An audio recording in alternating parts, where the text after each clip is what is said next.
Hello, Dr. Lydia Troth here. I know it's been a while since we've had a new video, but there is something kind of new that I wanted to let you know about.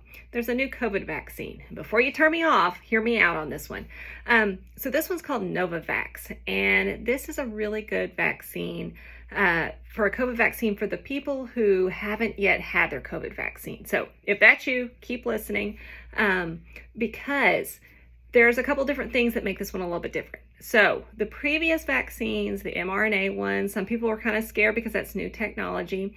With Johnson & Johnson and with the mRNA vaccines, there had been some concern about fetal stem cells and whether or not those have been used.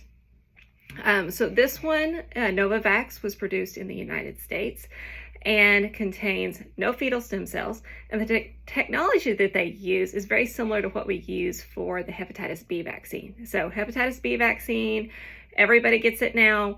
I mean, we give it to babies right after they're born. It's a very safe vaccine. This is the exact same technology that they use to produce Novavax.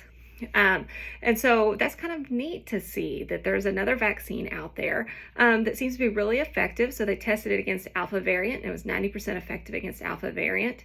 And so that's as good as the other ones have been. We don't know how it works against Omicron.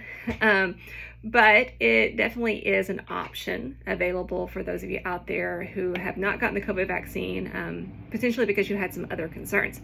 So just to kind of waylay anything else with it, let me tell you what it does not contain. So it does not have any preservatives. So there's no thimerosal in it. It does not have aborted fetal cells in it.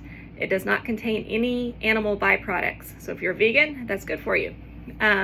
It does not have egg or nut products, so if you're allergic, you don't have to worry about that. There's also no metal and no latex. So that's kind of really nice. I mean, you've got a great vaccine that doesn't have any of these concerns in it, and so that is a great option. So how do you get it? We don't have it here at the clinic. It is available at the health department though. So we called up there, we asked them, okay, what do y'all have? You don't have to have an appointment.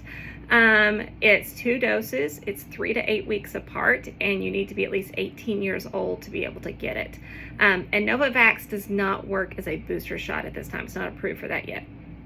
So this is just for people who have not been vaccinated previously. So if that's you and that's something that you want to consider, think about heading up to the health department to get your vaccine. Just a few other things kind of going on. School's starting, and so that's very exciting for all the kids out there. We're in a high area at the moment, according to the CDC, for COVID, and I admit we're still seeing plenty of cases of COVID. So if you are headed back to school or headed back to work, think about whether or not you want to wear a mask. We're definitely in the range where they're saying masking is advised for everyone in an indoor setting, and so that's something you want to think about. Schools, we have done our best, at least at South Conway County, I know, to mitigate as much as we can, but when you put a lot of kids into a close environment, there will be increased spreads. So don't, or at least kind of be expecting probably a little bit extra COVID cases as we start school. We always hope that doesn't happen, but it's definitely a distinct possibility. So think about whether or not you want to wear a mask or send your kid to school in a mask. That will probably help protect them. Of course, vaccine will help keep it from being as serious and keep you out of the hospital. And so that's our ultimate goal, is we don't want you to be too sick. And if there's anything that we can do for you, please let us know. And if you have any questions, drop them in the comments. We'll do our best to answer. Y'all have a great day.